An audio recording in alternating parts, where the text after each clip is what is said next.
Most people tiptoe their way through life, hoping they make it safely to death. Therefore, they only set conservative and easy goals that don't stretch them. The problem is not that your goal is too high and you miss it. The problem is your goal is too low and you hit it. Manifestation is about mindset.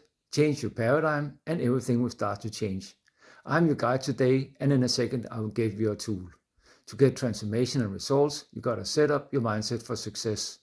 It's my purpose to help you and your business doing just that. Here's the exercise and tool. Set a goal and take it to the maximum.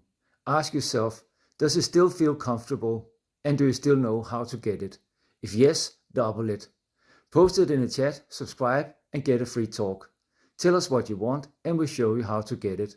We simply have the system that works. Success is not a secret, it is a system. So don't waste your life. I'm Kasper Larsen and here to help you get full spectrum success. Tell us your goal and we'll show you how to break free and do it in just 6 months.